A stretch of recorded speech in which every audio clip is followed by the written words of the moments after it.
don't know about you people, but I've been waiting for this all week.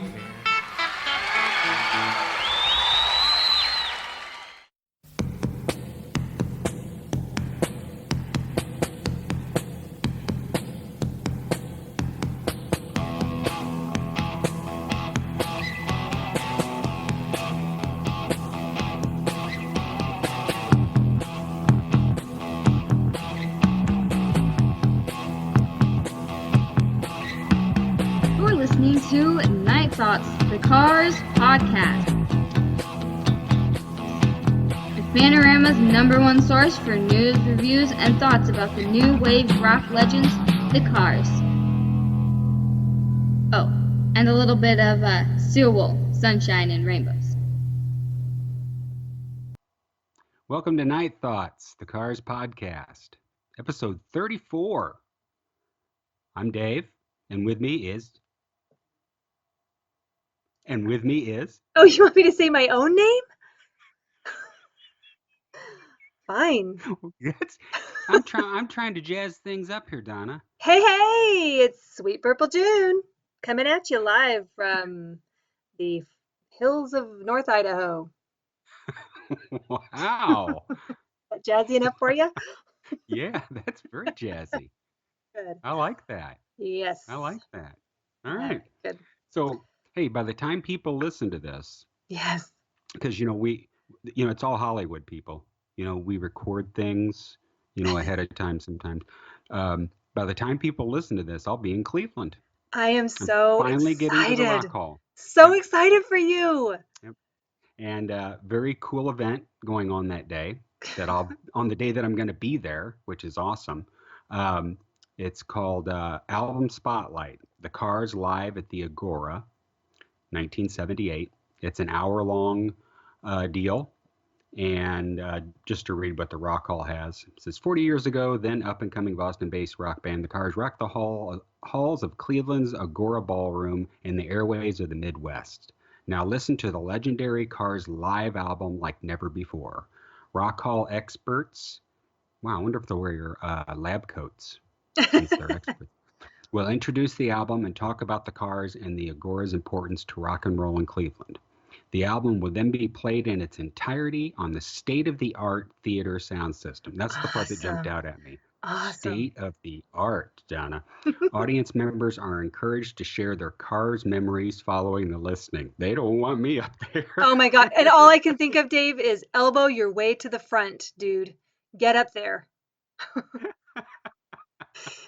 Seriously. Way to the front. And Yeah. have a stack of So, your, I'm listen, going with my wife. okay. Have a stack of the Night I'm Thoughts going. business cards.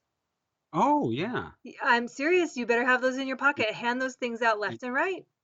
And just drop a bunch. Yeah. Oh, yeah. Leave them in the bathroom. Put them everywhere. Snack bar. You got it. Yeah. Do it. Yeah. I will do that. I'll just, drop a few here and there. Yes. Also, I have some fan club cards that I'm going to take. So, hey, Awesome. people, if you're listening to this and you're at the hall that particular day and recognize me, say hello. I'm a friendly guy. My wife may freak out, but go for it, Oh, why will your wife freak out? Who's this person who knows my husband? We don't know this person. Especially if they're all like, listen, mister, I've listened to your podcast and you're a real jerk. Yeah. But I have to give a big shout out to our Rock and Roll Hall of Fame pal Robin Yes. for giving me the heads up on this. I'm taking her a big bag of sweet car swag. I love it. Do I have time to send you Huckleberry Taffy to put in your bag? I don't know. Do you? I don't know. I might try to do that. If it gets here before I leave, by golly, I'll take her some Huckleberry Taffy. Awesome. That is just so great. I'm so happy for you, Dave. You are going to just have a blast. And how perfect is it that that event is scheduled on the one day that you are going to be at the Rock Hall? Yeah. Love it. Yep. Love There you go. Like I said on Twitter, karma. Cars karma. Awesome. All right. So other bit of news before we get to the business. Big Salad page is gone. Yeah, Our big salad page is gone. yeah. And I posted a little question in the Cars group asking anybody know what happened, and only one person answered and said, maybe wasn't that Les's page? Maybe he knows, but he's not in that group anymore either. So Hmm. You yeah. know, the worst part of it being gone is the fact that a Rico post has now disappeared into cyberspace. Cyberspace. Dang it. Rico posted on that page, and it was something like, why is this page called the nomination of the Cars to the Rock and Roll Hall of Fame? I bet Newsflash, amigo, they're already there. If I I bet may make a suggestion, you should change the name to Hey, we made it. Unbelievable. And now that's gone. maybe that's what pushed him over the edge. Seriously, he's like, I got this guy from Staten Island riding my tail about this thing. I'm out. Hey, we made it. Unbelievable. I'm not changing it to that stupid name. That's the stupidest name ever. I'd rather just inactivate the account if I have to. I know. And this account's fake. Rico Kazik. Yeah. Fake, fake, fake. Yeah. All right. Well, let's get to the business. All right. 3 ways to find us. You're listening to us on one of them, right? iTunes, SoundCloud, YouTube. All 3 of them, you can follow us and subscribe. And on iTunes, you can leave us a review. I haven't checked reviews, so I don't know if there's any ones yet. But hey, do it. Right now, we're like on the 4.5 on the which is pretty typical review on the iTunes. So hey, we're doing okay. Nice. Follow us on Facebook. bit.do/FB Night Thoughts. Follow us on Twitter at The Cars Podcast. By the way, I think there's a few people on Twitter who are having trouble making the distinction now between my Twitter, my Cars, Night spots. yeah, and the Cars Podcast, because people will post stuff to me. They're used to doing that, Yeah. and I Yeah. get those people moved over. And hey, send us an email if you can type nightthoughtspodcast@gmail.com. And you can get a podcast t-shirt, bit.do, Night Thoughts merch. I was looking at that today, and I noticed that we have sold 10, count them, 10 Night Thoughts podcast shirts With the logo? with the logo. Now, Awesome. let's do some math, Donna. Oh boy. I've purchased 2. Oh no. How many have you purchased? Well, I have Oh, I purchased. purchased 3 because we got to include Nick. Okay, because I was gonna say, and I know Nick has one. I have 2, and I bought one for Chris Morris. So 6 of the 10 are So, ours. so 4 people. Hey, we know Brett Bassel has one. I was just gonna say, did you see BB sporting his? Yeah. Awesome. Oh, is that what we're calling Brett now? We're calling him BB? Well, those of us that are What close if, to him. what if Brett doesn't want us to call him BB? I think he loves for us to call him BB. He signs BB on his stuff that he writes to me. Really? Yeah, and like on So like YouTube comments and stuff, he'll sign it BB. he wants to be referred to as a little copper ball that people shoot at squirrels? No, he wants to be referred to as B period B period. B period, B period. David, why are you making this so I think complicated? I want Brett to flesh this out for us. So send us a message or something, Brett. Let us know. Yes. Is it BB or is it B period B period? What do you want us to call Maybe it's Bebe. it? Bebe. Maybe he wants us to call him Bebe Basile. Sile. You tell us, Brett. We'll call you whatever you want us to. Yeah. We we'll think call you're you whatever great. you want. Awesome. Now I lost my total train of thought. I have no Night idea where thoughts. we're at in the podcast. Night thoughts Oh, merch. oh, that's right. So Brett has a shirt. Now, see, and that's the problem, Donna. Here's my mood today. Yesterday, I was dealing with the migraines, so I was pumped up on migraine medicine, and then the next day, I am not worth a crap. Oh, My head is just it's gone. I can't think. Well, why don't you just do a solo show today, and I'll just Oh, listen. yikes. You want me to pull a David Juskow? Yes, Jeez. that Well, guy, I, that guy can pull it off. I'm here to tell you. yeah, well, I'm not willing to talk about wetting my pants and other things. Oh, was that not awesome? I love that Crazy. podcast. I love. Anyway, more about Mr. Jeskow later. Yes.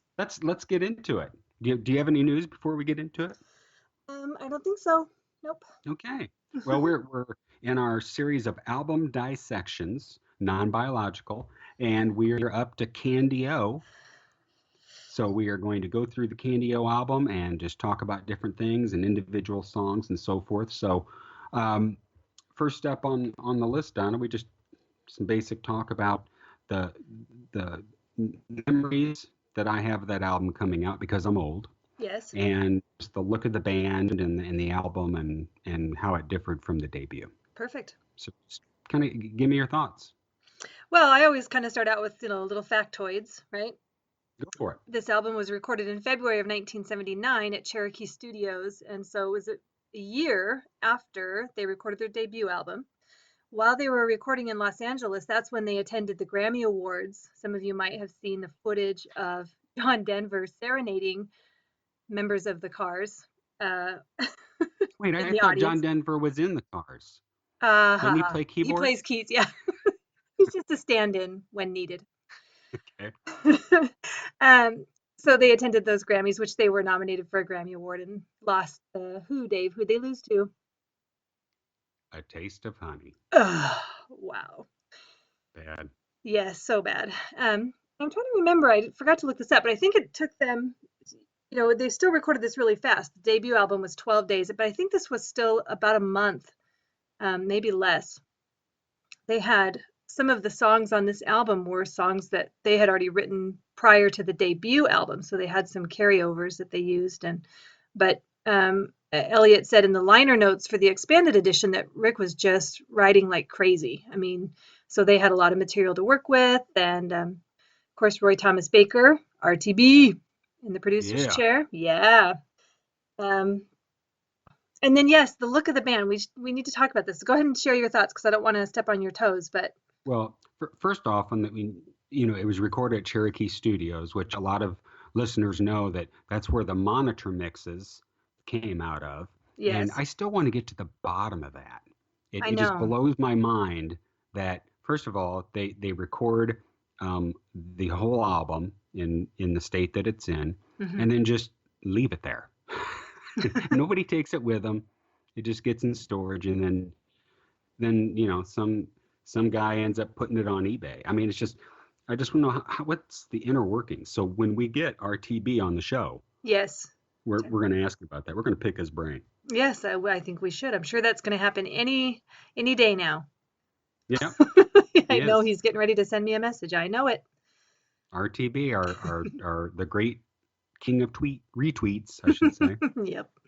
Love that guy. Appreciate it. Me too. Okay, so now with Candy O, that was the beginning of getting albums on their release day for me. Okay. And I was just lucky in the fact that I worked in a mall. Um, there was a record store called Music Land that Yes. was upstairs in the mall, and we were chummy with the owner, who would come down and get coffee at the little bakery that I worked at in the mall. And the guy was awesome. He would let us like bring in old cassettes and records and trade them in and take new product out, Wow. like a swap. And then he would just send it back saying, "Oh, this was damaged or whatever." Oh my It was this goodness. total scam, but he'd let us do that. But obviously the other cool thing about it was that he knew who our favorites were, and he would let us know when releases were coming out, and boom. So that's how I Nice. got Candy O on release day. And there was another guy, the same guy who introduced me to the Cars, that lived in my street. He worked at the same bakery, and so that particular day was our both of our days off, and we went out to the mall that morning, and I got my LP and cassette, and I think he just got a cassette. No, he had LP and cassette too. and played it on the way back. So I Wow. have that memory etched in my brain. The mall is still here in town. Um, and I think about it often when I go this certain stretch in the mall about listening, hearing it for the first time, Awesome. in this truck. It was a Chevy truck, and he had an ultimate sound system in that truck too. So, um, you know, Nice. it was really cool. Nice.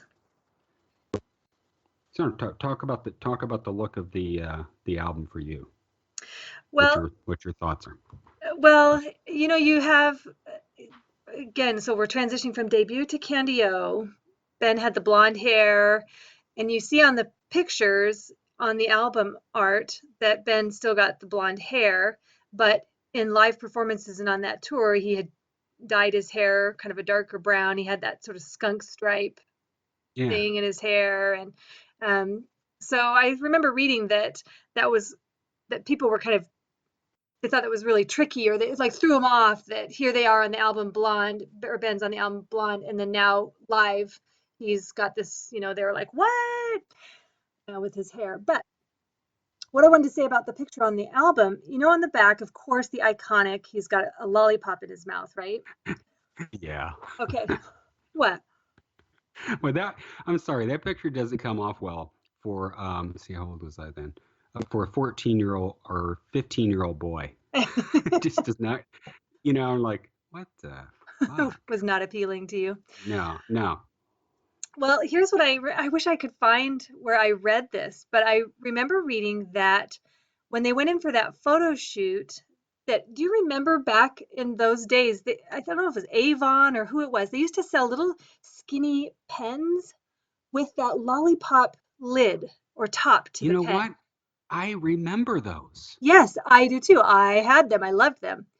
Well, the story that I read is that the secretary or someone that was working there in the place where they were going to for the photo shoot offered that to Benjamin to use as his little prop. So that's not a real lollipop.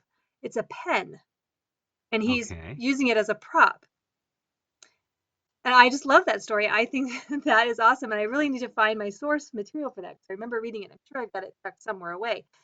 And my my follow-up thought to that is always, I wonder if she kept that lollipop. You know she did, or that pen. You know she did.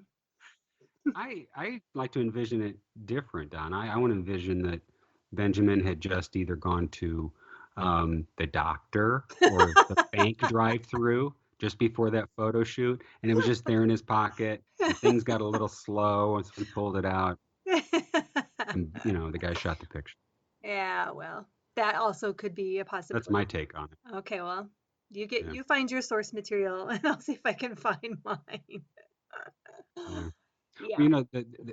the thing that struck me, and this is, of course, coming from a 15-year-old boy, was that um, the pictures from the debut album, and this is not meant to offend uh, a bit, Okay. but they were really grungy looking.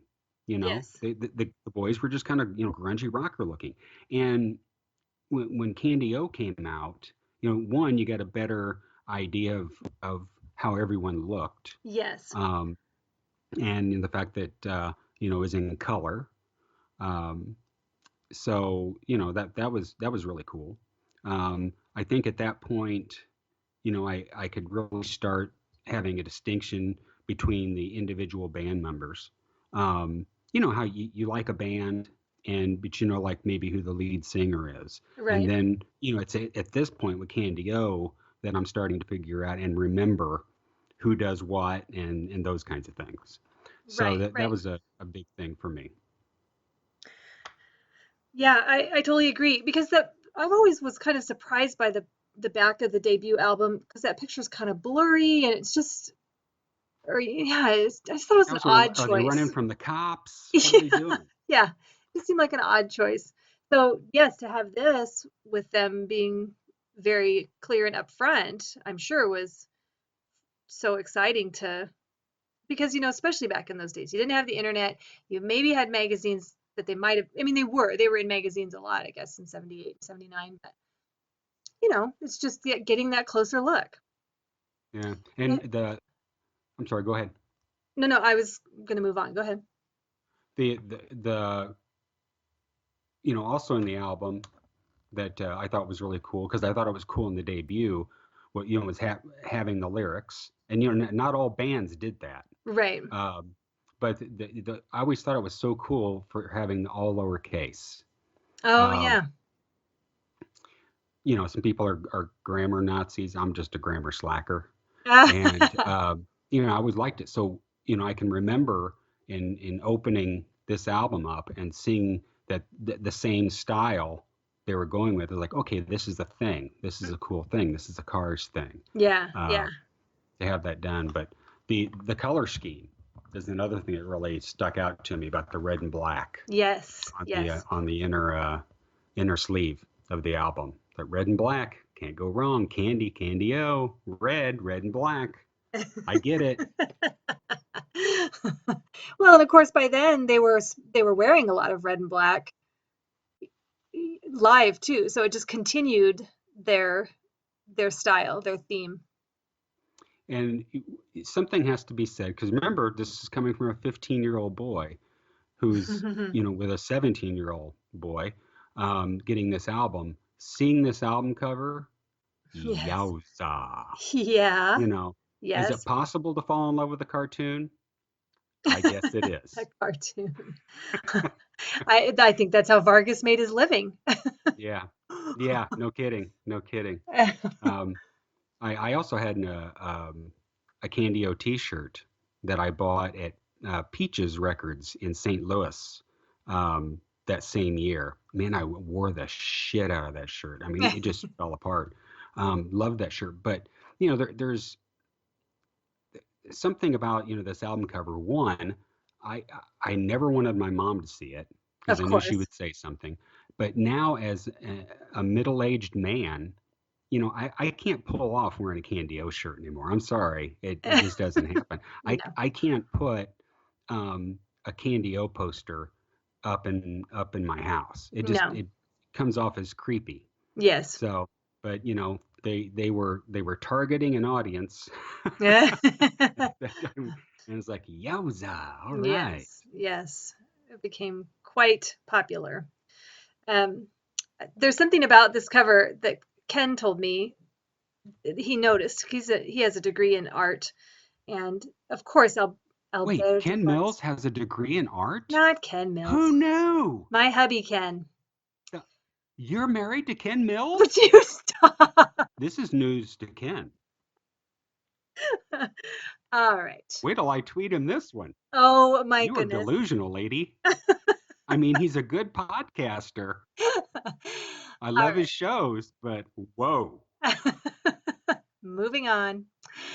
Um, anyway, there's something he told me about the composition of this painting, and I can never not see it now. So I debated about saying it on the podcast, and I'm not going to say it because I don't want to ruin everybody else's. Like, I don't want to change their. Then you just won't. You'll never be able to not see it after I say it. So I'm not going to say it on the Oh podcast. man. I don't even know if I want you to tell me privately then. You'll have to. I won't say anything unless you ask me specifically. So you're saying that within this painting, Alberto Vargas's painting, that there's something that is wrong aesthetically with it or with a principle of art. Yes. Your husband Ken is saying that Alberto Vargas made a mistake. Well, it might not be a mistake. I mean, he might not have cared, Well, I mean, but in his artistically, defense, it's correct. It's incorrect. he was old, Well, yeah. and he was just doing this. He was painting the girl for David Robinson. Paint you the sexy woman. I paint you this sexy redhead woman, David Robinson. I do it for you. Wow. So I don't know if I want to. You know what? I think I'm going to have you tell me privately. All right. Well, I like I said, I won't say anything. You're gonna have to remember to ask me then. What if you tell me and I decide to tell people? Hey, I'll be the asshole. Why not? hey, that's how we roll. Hey, everybody makes mistakes, Donna. If Alberto Vargas made a little teeny weeny mistake, then it's okay. It Everybody is makes okay. mistakes. It's That's how okay. we learn, You're right? right. That's how we learn.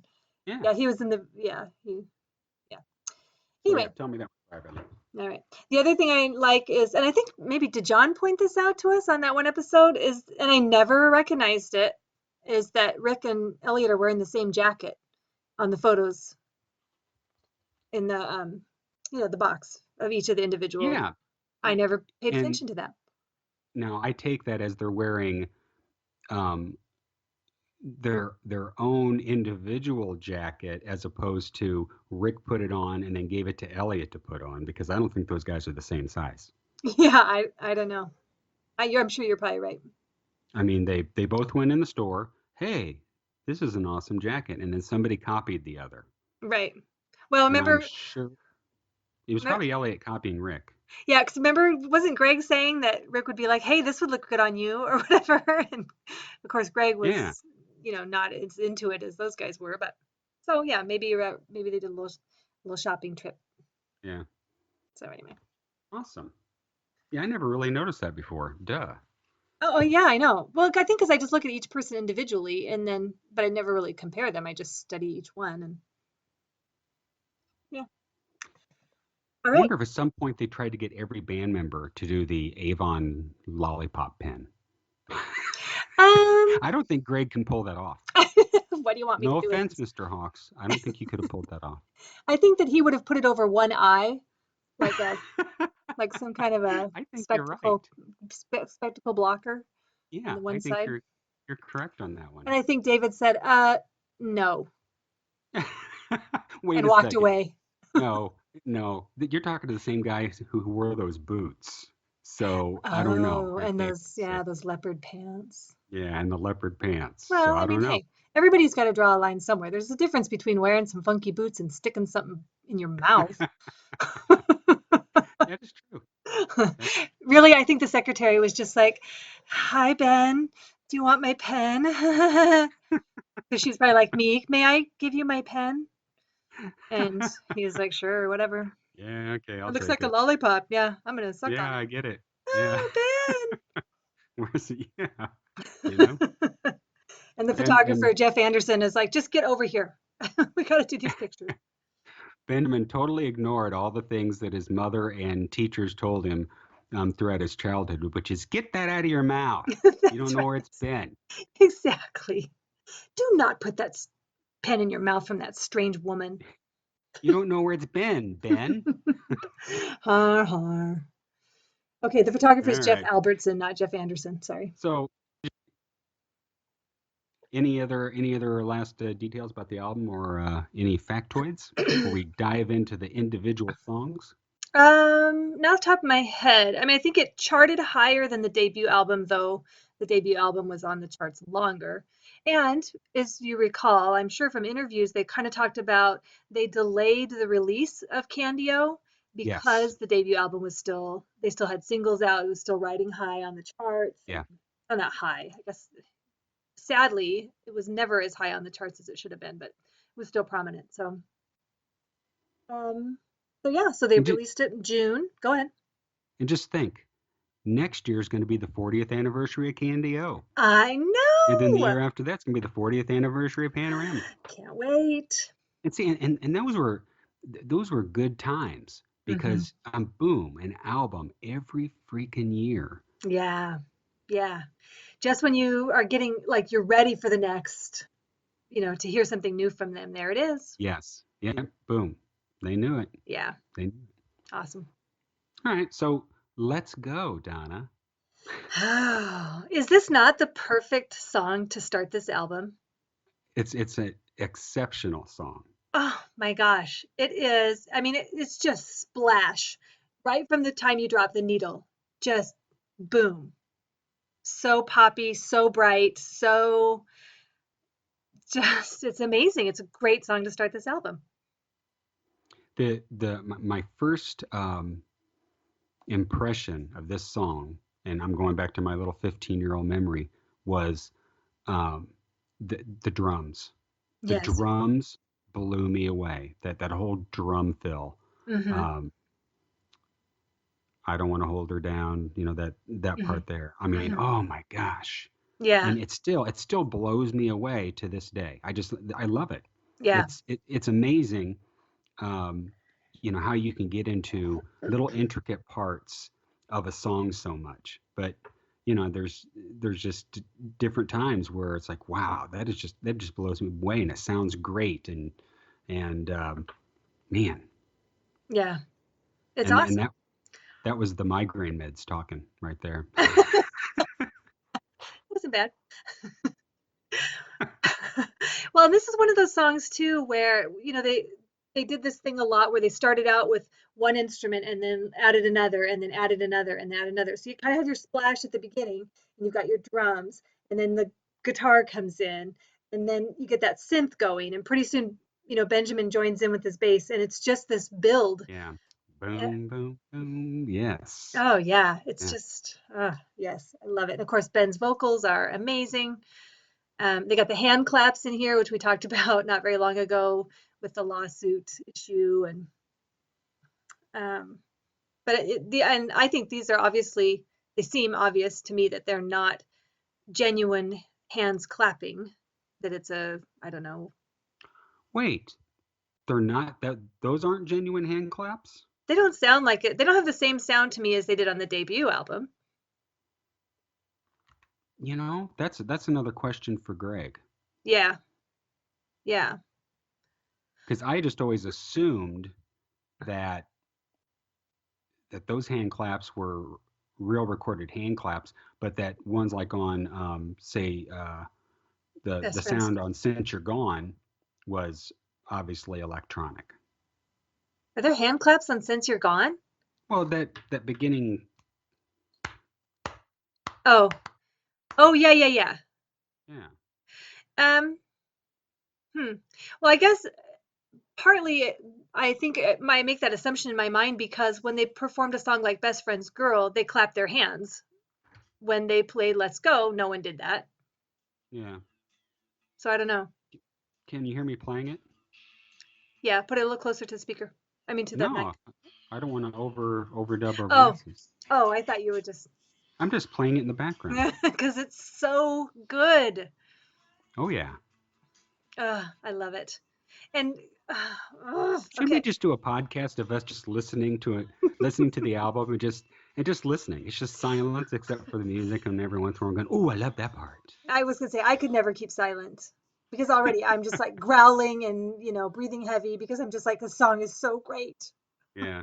Greg's synth work on this song is just amazing too. The Yes. secret sauce, he Yes, that that just makes that song. it does. And I love Um, I love watching that footage from the Midnight Special when they, close it, they zero in on his hands and so you see him, doing the I don't know any of the technical terms, but he plays the thing and then he does that little reverb thing or whatever it is. mhm. I don't know what it's called, but to make the sound kind of wobble a little bit and I just love it. And the interesting thing on this song, and I think a few of the songs on there, you'll get these dual leads, with Elliot and Greg, where they'll Yes. be playing the same notes, and it's if you're listening to this song through shitty, car stereo speakers in the 70s, I mean, you never got it. It was all just kind of muffled together. But in our new digital age and in times of earbuds and so forth, it's amazing. Yeah. Oh yeah. Dang. Okay, so lyrics. Have you seen that people will comment like something about, how creepy it is that these guys are singing about a 17-year-old girl and all of that? Yeah, but you know what? When you're 15 and a teenager, you don't think about that then. No, and I They're don't, because they're singing that song for us. you right, know. right. Yeah, But yeah, I never, I sorry, I can see that point. I can't because it's not like they're, to me, it's more like they're standing back and admiring her as opposed to trying to get at her. Hmm. You know what I mean? Either way, as a guy, um, I think it comes off now if you think about it that way. But I don't go into it that much. You know, I Well, can. In other words, I understand where people are coming from. Yeah, it's a little creeperish, but yeah. it's a song. You Well, know. I think that I had a discussion with it about somebody at one point, and for me, like because I have teenage girls, and even before my girls were teenagers, because I've heard it since then, but or before then, but like I always picture like when he says she's laughing inside because they can't refuse. She's so beautiful now, she doesn't wear her shoes. To me, like I just get this perfect little picture of my daughter like on the beach with her shoes off in her hand, her sandals in her hand, just innocent and beautiful. And the whole frozen fire thing to me is not like Yeah. it's this she doesn't even know all of her womanliness at this point. She's just this beautiful, innocent girl. And Yeah. so to me, it's more, I think of it more that way. I think it's more of a beautiful admiration rather than a lusty song. Yeah. I mean, you can go on the standpoint of um, that, men are pigs and this is a very creepy-ish um, Yeah, see, I don't kind go there. kind of song, or you can go the route of, as you're saying, admiring from afar. Right. Um, because I mean, honestly, as a guy, um, and especially as you get older, it's more prominent. But like, say for example, if I was in my early 20s or whatever, Yeah. and I'm on about some festival and I see some girl and I'd be like, holy crap, look at her. And they're like, she's 13, asshole. Oh shit, sorry. You Yeah, know, exactly. I didn't know. it's that kind of thing. Yeah. Um, as a middle-aged man, you're hopefully, if you're aging, okay, you're in your mind, you think, oh, what a beautiful young lady, Right. or Right. holy crap, she shouldn't be wearing that, Yeah. that kind of thing. Yes. But this song was written when Rick was in his 30s, which is, so I would say that he's still in the standpoint of, wow, look at that. Oh, she's 70. Ooh, sorry. Right. Right. That kind of attitude. Right. Yeah, I don't look at it as lecherous or, anything like that. I think I like it. And you know what? For sake of argument, um, fucking Kiss had Christine 16. Oh So, yeah, there you go. they beat the Cars by a year. Come on. Kiss. That song is so raunchy. Christine Yeah, it is. 16. See, yes, it's not Christine 16, okay? Yeah. Oh my gosh. That's a great reference. and and and I like Kiss. Don't get me wrong, I do too. but Kiss probably the original title was probably Christine Sexteen. Yeah. No, I don't think we can go that route, Gene. I Yeah. think we just need to go Christine 16. That might Okay, be that's pushing it not just so a little bad. too far, Gene. I don't think we could say that on the radio. That's a great Paul Stanley. I You were love doing Paul Stanley. great. Oh my gosh, in college, my roommate and I used to imitate Paul Stanley all the time. We saw him in concert and he came out on stage and he's all, "Hey, Seattle!" And we were like, "Oh, did he just have a lisp?" Like, I totally remember discovering his lisp. Hey, why doesn't Paul Stanley ever write into the Midnight Scroll? Hint, hint. I don't know. I don't think it's gonna happen. Hey, I can't do He's all the crappy busy. voice work on this podcast, Donna. Come on. We need to get Pat Francis from the Rock Solid podcast to do it. He He is does do spot a good on. one. He Oh, does. Star Child. Yeah, it's perfect. Well, Perfect. well, let's let's go into the next song on the album, Yes. Paul.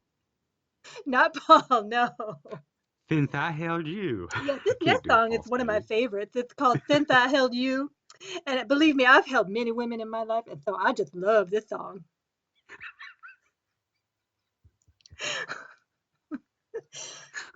Seattle. Seattle! What the heck? And and if you make his voice sound a little bit higher, you end up with Mike Tyson. You're just one octave away. Yeah, like has anybody who ever does a Mike Tyson impersonation ever done or ever been stupid enough to do it in front of Mike Tyson? I don't think so. They haven't lived to tell about it if they They did. have not lived to tell about it. All right. Okay, Since I held held you. you. Ah, Oh, I love this song. Do you remember me telling you one time that I felt like every album had like a country, at least one song that had like a country twang to it? you think this is the one? This is the one. Hmm. I can tell you that It's right my here. Listen, initial listen, right here. reaction, Listen. Hear that? That's like yeah. a little country twang. Hmm. Go ahead. Well, my initial reaction to hearing this song was, hey, this isn't like anything I've heard before up to this point. I mean, you've Mm-hmm. got the debut album, you've got Let's Go, which is just it feels like a continuation Yes. of that formula, and this is like, wow, this is really different. And this is the song that made me, I don't know, realize that bands aren't totally. I mean, I guess they're always evolving. That they've got their formula, so to speak, but you know, it's Right. the bands that try and stray away and evolve in that formula. Right. Um, it made a difference for me. Yeah. Yeah. And this is one, this is a song too where you see how they are able to highlight one instrument or player during a song and then a different one in a different song because this Greg's part is so subtle. It's so Yes. different than like Let's Go where he's just right in the spotlight. Yeah. He's very subtle in here. And you've got Elliot kind of coming up more and that Yeah. I mean, bass. he's all throughout this song. Hmm. I mean, that's the cool thing about this song is Elliot's little leads Yeah, there's all sorts of throughout. little riffs and leads and yeah, his fingerprints are all over this one. And then you've got the dual vocal. I think that Ben actually got a vocal credit on this song, like a co-vocal as opposed to just a background vocal. Which we know from their early days, Ben and Rick used to sing harmonies and Yes. do that a lot, and we don't see that much in the Cars, but this is definitely one where, and I absolutely love it when Ben comes in that second part and adds his voice, and it's amazing. It's an amazing combination. The and then you've also got the standpoint of people confusing the singers Hmm. um, in the early days, and that didn't help. Right. Right. Yeah, good song. I like it, Um, and I appreciate it more now than I did when I first listened to it. It would just listening to all the intricacies of the album, or mhm, not the album, of the song. mhm. And I think that this is one too where you'll notice we said already said Elliot's all throughout the song, but this is where you also see how he really masters that outro solo that and it's like he does that in Bye Bye Love too. He's kind of subtle through the whole thing and then he gets his little Yeah, his punches in at the end. His yeah, his little outro in this is just great. yep. It, he pulls it back around and it's just Isn't yeah. it awesome that we can sit and talk about a song and you're talking about an outro and I can hear it in my head exactly Yes. what you're talking about? Yes. Yeah. Yeah, we know these tunes. Yeah. Not to sound like Chris Farley, but remember, remember in Shawshank Redemption when he's talking about music and the guys are saying, "How are you listening to music?" and while you're in solitary, and he points to his head. Uh-huh. That was great. That was awesome. Tim But Robbins. that's how I feel. Oh yeah. You've got these songs that I listened to for so much for a majority of my life, and you have these songs in your head and just pick out those little parts. And they never get old. Nope, That's the thing. Dave, you've had timeless. this yeah, you've had this album for 39 years and they don't get old. It's Yep. just incredible. The other thing I like about this song is at the end where they vary the vocal, the outgoing vocal with they'll kind of say it's been a long time. I just can't sing. I just want to sing. But, and then they change it up. I'm not going to sing anymore. But I love that. They kind of did that in My Best Friend's Girl too, a little bit at Yes. the end. And I Here she comes. Here she comes again. And then Yeah. my best friend's girl, my best friend's girlfriend, my best friend's girlfriend. And so this where they say, it's been a long, long time, and then it's been a long time since I held you. They go back and forth, and it makes it so much more fun to sing it going out because it's endings of songs are generally fairly repetitive. It's just an automatic line, as someone once said. And and so they vary it enough that it just keeps that extra little fun in there to sing it all the way to the end. Yep. And I think we haven't done a podcast about the monitor mixes, have we? No, we haven't. I I have. think we need to because I Mhm. keep wanting to pull the monitor mixes in, and I will for a little bit here. But this is one of those songs on the monitor mixes because they don't have the background vocals on the monitor mix, and you're driving along. You get to be the person who's singing the title of the song. You know, Yeah, and whether you sing it bad or sing it good or somewhere in between, that is awesome. yeah, that's fun.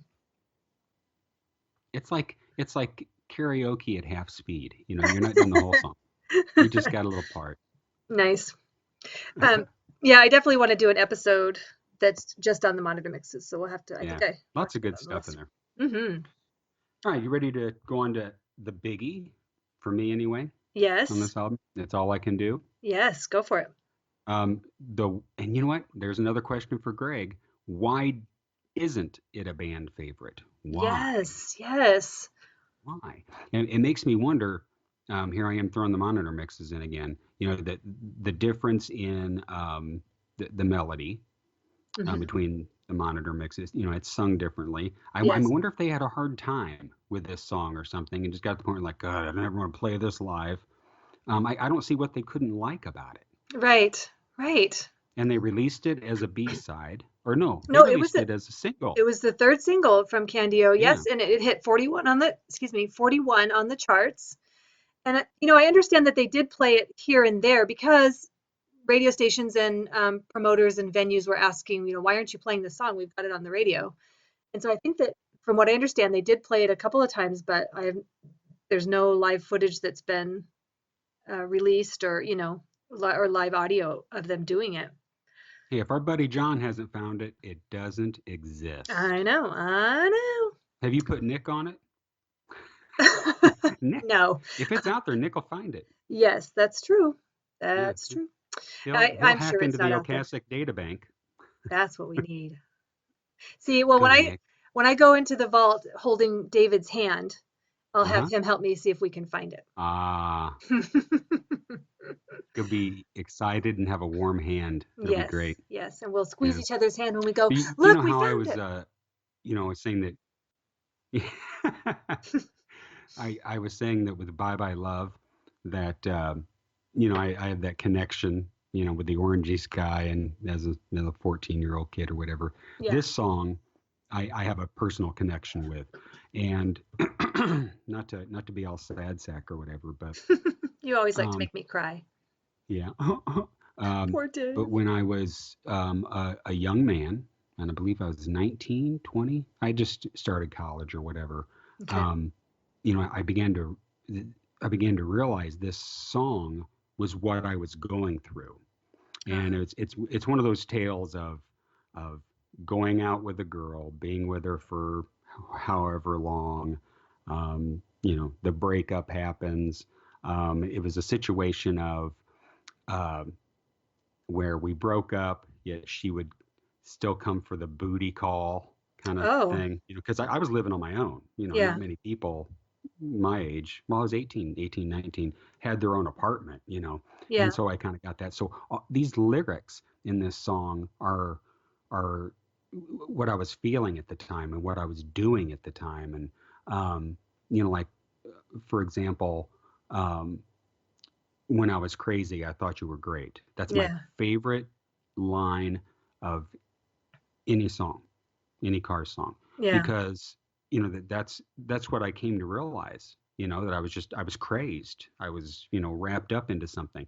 Um, the keep waiting for you. Mhm.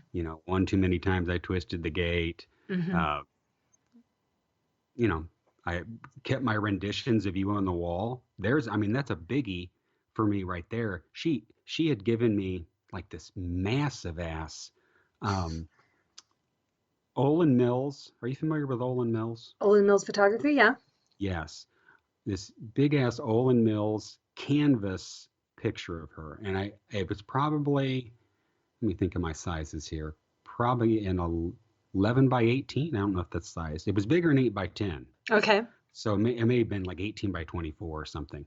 Okay. And I mean, I still had that thing up in my room, you know? And it's Yeah. like, you know, you need to get rid of that, buddy, that kind of thing. So Yeah. Yeah. this song just has that personal connection for me. And I love this song to death. But that personal connection of it makes it that much stronger of a song to me because Yeah. I can remember that time, as painful as it was. Wow. That's quite a story. Yeah. Huh. Well, I don't have anything like that. Um, but I do feel like this song is definitely more, like when they did All Mixed Up, it was, broken heart and it's over, where this one is that feeling of, maybe they're broken up, but he's still got his fingers crossed that it's going to somehow work out and still kind of pursuing the relationship somehow, or I don't know. So it's definitely a different vibe than just the lamenting the end of a Yeah, and relationship. it makes you wonder if Rick was ending a relationship or it ended when he wrote that those lyrics, because he writes stuff so far in advance. Right, Uh, right. you just never know. Yeah. But it's great on its. I mean, that's another testament to Rick Ocasek's songwriting. I can look here at this album sleeve and read these lyrics and be entertained by them just by the words, you Yeah. know. Yeah. um, this All right, so song, musically, yeah, I was just gonna go there. This song has such a different feel to it. It's so much softer. So okay, so let's look at the progression. You've got Let's Go, very dance, very pop, very top 40 in that way. Then you move into, to me, the little bit of a country twang with Since I Held You. And then they go into the soft, the delayed drum beats that David has, the just the real mellow synthesizer. I mean, Elliot's guitar is still a rock guitar, but it's hmm contained within the mood. yeah, It's so different. It's so different than what they had done it's before. very well. I didn't look at it as too much different from All Mixed Up as far as a song goes, like putting in that general category. But Mm, um, it is it it's a song to me that really highlights Greg's synth work. yes. I mean, holy crap! It's just amazing Yeah. uh, And then to this listen to him. in this one you've got, we were just talking about in Since I Held You that Elliot and Greg really play off of each other. This song, I feel like Ben and Greg really are woven together in this one. The bass and the synth are just Yeah. really beautiful together. And then, of course, for me with this song, the big revelation was when I picked up Greg's synthesizer in the third verse, behind the third verse, it's sort of this symphonic, violinish, beautiful hmm build that again is unlike anything he's ever played in any of the songs up to this point. Yeah. It's not quirky, it's not science fiction, it's not experimental. It's classic symphony type sound just building behind Ben's vocal, and it's so beautiful. It's to me it's so different. It's so different than what they've done. Yeah. And given the fact that they didn't stack the background vocals are killer on this song. With Mhm. "It's All I Can Yeah. Do." Very, very cool. Here's a little interesting note. I listened to this album a majority of the time in my car Mhm. and on a crappy car stereo. and there's definite string squeak. And if you know Hmm. people don't understand what a string squeak, when they're changing chords, you're going to Yes. get that little ee, Yeah, you can ee hear sound going. the fingers moving Yeah, along the string. yeah. And I thought that was something wrong with my tape deck or the tape. I was like, man, the fucking tape is squeaking. Because I hear eat, eat one too many times. Eat, I fell over you. Eat, and it wasn't until later, listening to it when I got the CD, um, that I was like, oh, okay, that's just string squeak. And I was, I've been listening to this album to death, the past couple weeks, Hmm. and using the remasters. And I was thinking, I can't hear the string squeak as much. And I went back and pulled out my original CD copy of it Hmm. and kind of compared them. Hmm. And they do kind of take it out a little bit. I think they beef Ben's vocals up a little bit in the remaster, so it kind Okay. of covers it up more. I mean, Okay. it's still there, but it's not as prominent as it was in the original release. Hmm. Interesting. I Yeah, like that sound. I yeah, it's part of the song now. Yeah, yeah. Well, and of course, this song was in one of your favorite movies, Hmm. The Wedding Singer. The Wedding Singer. Yep. Somebody got it right. Yep. There you go. So again, something they didn't play live, but it made its mark. That's for sure. That reminds me, I need to tweet Adam Sandler again. At Adam Sandler. Hey, how about them cars? Leave it at that. Again. Again. Yeah, how about them cars? Parentheses again. There you go. All right. So All yeah, right. so this song is my favorite on the whole album, I think. Oh, okay. Okay. It's one of my top Cars songs. Nice. Yeah. Nice. It's a good one for sure. All right, All let's have a right. double life. Okay. I'm leading a double life. As am I. I think we talked about that on the last episode. Our guilty We're leading pleasure double life. Cars Yeah, World. yeah, Cars World. All right. Well, first of all, you got um, the beginning guitar riff, which I like. Okay. Um, and this is another one of those songs that I was like, okay, this is different. The first time I heard it, this Yes. is different. I like it, and it's different. Um, but the thing that strikes me about this song so much is Elliot has this dreamy kind of lead until he gets into that kick-ass solo, and it's like they're turning up the fuzz. He blasts it out. Yeah. Um, really, it's cool. And of Yeah. course, with that solo, you cannot forget our friend Jen Dawson and her hair solo. That is Yes. permanently etched in my brain now. Yes. Whenever I hear that solo, hair dryer. Yes. Exactly. So thank you for that, Jen, if you're listening. Yes. Yes. It's one of those, it's like the thing I was telling you with the cover. It's one of those things that once you see it, you cannot unsee it. And of course, in this case, we don't want to. But that's exactly what I think of whenever I hear that solo. Fantastic. But I have to say, so, okay, disclaimer. I love the Cars. I love everything the Cars. This is the first song that I came across that I was like, I don't really like this song Because of what it's about. because it feels clunky, because it's kind of slow, because I don't really like Rick's vocal. I don't mind. I think the lyrics are great. I love that you've got your backseat rumble and your front seat wife. And Yeah. when you idle at the stoplight, you better get the signal right. And I mean, I love the lyrics. I just don't really. This would be the first song that I discovered I would just skip if I was listening to an album. Really? Yeah, I Wow. I don't mind skipping over this one. I Wow. know, I know. See? I like the background vocals. I like, they kind of got the Muppet choir thing going back there. And someone gets real deep. They get somebody toned down real deep. Yeah. Oh. Yeah, exactly. Did you ever see Pitch Perfect? The movie Pitch No, Perfect? Oh, I've not. well, it's an a cappella thing, and this one girl has nodes on her throat, and so she has this surgery to remove her nodes, and then all of a sudden she can sing, the real deep bass, and that's that's what it reminds Great. me of. Oh, Exactly.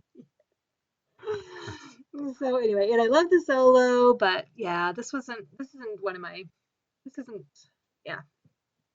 I guess you could say the greatest thing about the song Double Life is how it flows into Shooby Shooby-doo. Doo. Yes. Oh my gosh, Donna. I'm here to tell you, hearing that for the first time, that's what made the Cars for me that little dirty little secret kind of song. It's like, okay, this blows me away. I'm thinking, whoa. I mean, or as a 15-year-old me would say, man, this cranks, man. Just Um, cranks. cranks, crank it up. Um, but you get that just how that flows into that, and it's just that and the distant drums and man, Yes. Well, and okay, so stepping back again, look at the progression. Let's go all the way through.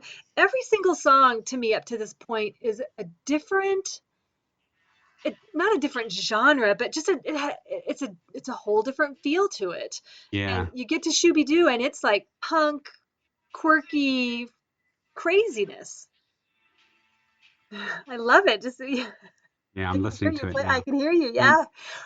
and how many people sang this as Scooby Doo because they thought it was funny, Scooby right? Doo. Yeah. Scooby Doo. If I remember right, didn't Rick say in an interview that he just like made up the lyrics to this as they were fiddling around playing it, and he just made up lyrics as he went? Huh. It seems like I remember hearing that in an interview. Wow. Yeah, which is interesting. He just whatever was on top of his head, he just was singing it, and then they decided they liked it. So, and of course, this one for me, the visual is on Fridays. No, Yeah, no, no. Is it with that Fridays? great camera work, with the Yeah. with the with the like I guess you'd call it um the the stereo effect as they Ugh, cut away from Rick and man, that's yes. hokey. Oh yeah, We yeah. thought it It's was cool at the hilarious. time though, but Oh, of course, it was cutting edge back then, yeah. whoa. But just he's actually moving sort of frenetically. I mean, he's like got his little jig. He sort of looks like a Yeah. praying mantis that's, on a Which is hot weird plate. because this song doesn't give me that impression. This gives me the impression of a person who's just sitting and sulking and has that look in their eye and menacing kind of Huh. vibe to it. Like, I think that's what really drew me to it. It was so dark huh. to me. Interesting. It's like it's kind of being threatening. Yeah, but I always I don't know. I still associated it with more action, like tearing your hair out and pacing and just like, "Ugh." Hey, don't you tell me what to do. Exactly. Shooby doo. That's right. Tell me what to do. Shooby doo. Yeah. But Okay, and then, then just like Double Life, the best part of that is going into Shooby Doo. The best part of Shooby Doo is what? is the absolute stop Candio. Kaboom! Right Yes. in your face. Yes. Kicks fucking ass. Yes. It's like in the album, like just when you feel like you might be thinking like in your first time, you're like, okay, what's with these guys? Everything's different and da da da. And all of a sudden just punch. Here comes Kaboom. Candio, just like we still rock, dudes. Yeah, And they we're just we're still doing it. And this is when I listen to this album and whatever level I have Shooby Doo at, before Shooby Doo ends, I crank it up a little bit more love it. so that when Candy-O hits, boom. Yes. Yes. Oh, this song rocks so hard. The great thing about it is all these different versions that we've been privy to now. You got the Monitor Mix version, you got the Mm-hmm. Northern Studios version, and Mm-hmm. all of them and you got some different live album versions. All of them just rock, even though there's major differences in them Yeah. as far as how they played them. That squeal. I just heard that guitar squeal. Oh, Oh yeah. love it. Yeah, and you know what? I was thinking about that, the Northern Studios version, just the different ad-libbing that Ben has done with the song. What's kind of the neat thing too is in these different versions, there's variety within there of things that they did a little different. Yeah. Elliot's guitar solo being different. In that Northern Studios one, didn't they have background vocals, I think, on it? And yeah, it just there's a whole variety of different things it seems like they were playing with this The song. the version where he says like something like fortissimo. For, Fortissimo, yeah. yeah, fortissimo. What does that mean? I think that means louder. It's like a Oh, musical is it term. Italian? Well, would assume so. Was wonder if that was like a mistake. Bam was telling them to turn up something while they were recording it or something. He's all, no, I'm not just ad-libbing, Okay, it's a signal to you. when I say fortissimo, that means turn it up. That's right. If I sing it this way, you're okay. But then what? Yeah. But then they're like, but what do you mean if you say bellissimo? That we're beautiful? You think we're beautiful? Who Okay. knows? I don't know. Yeah. And of course, for this, and yeah. Oh, I just love this song. Love this song. And again, the lyrics, when he says it's just a quirk, I love it. It's just one of my, Peculiar star. That's who you are. yes. Do you That's who have you to are. win? Yes. Do you have to win? And in different live versions, the way he changes up his vocal emphasis on some of these lines just makes me nuts. I love it. I feel like Sunday dress, ruby rings. I told myself I wasn't gonna go all Ben. Like in the in the debut album episode, the more we got into the album, the more I could just not get off of the whole Ben thing. So I when I listened back, I was like, wow, you should Well, just think about it. chill. Could Rick have pulled off this song? No, I he don't couldn't have. think so. Not to me. Nope. It's a no-brainer. Yeah. So I'm gonna try to take it a little easy. Yeah, this is a just play it loud song as you're going down the street, windows open. Yeah. And the drums in You're this at a one are pretty great stoplight. too. Oh yes, and you stop at a stoplight. You don't even turn it down. No, No, you no, don't turn it down. no. You want people to look over at you, so you can say, "Fuck yeah, the cars." And you know what? And in fact, you don't even like stare straight ahead trying to pretend like you don't see people No, looking at no. you. You like turn and look at them and you're like, yeah, you like the rock Yeah, symbol. Yeah. yeah. Get some.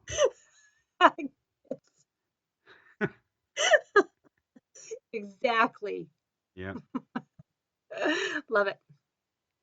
All All right. right. So end of side one. Whew. I click the tape out, or in my later versions of a crappy cassette player in my car, it would eject on its own. And then in a later version of my crappy cassette player, it would play the other side automatically. Nice. Nice. Man, the technology was great Wasn't that during the awesome? cassette time. Oh, You could play yeah. both sides. Yeah. And you didn't even have to push that button. No. You know what? I'm trying to think if I didn't have the 8 track of this.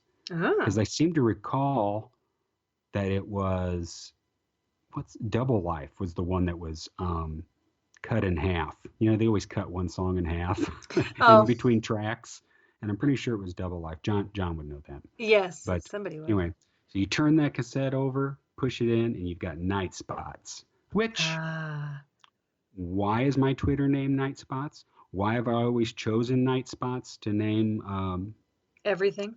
everything? I don't know. Because it's It just clever. sounded good. Yeah. Yeah. Yeah. Night Spots is amazing. It's an amazing song. Well, and our intro music is from the demo version of Night Spots. Yes. Which when I heard that, I thought, oh, I like this a lot better Oh, it rocks. than the original version. Um, I always like the tight. Yes, that's one of my notes. Is his little Rick's vocal stylings in this are great. He does that in the and did dancing Yeah, in the you're Dimwit Club. Or and I even just he on the just did. lyric, Sorry. the lyrics say eyes wide open when you start to fall, but he'll sing it at Start to different times with start to eyes fall, wide open fall.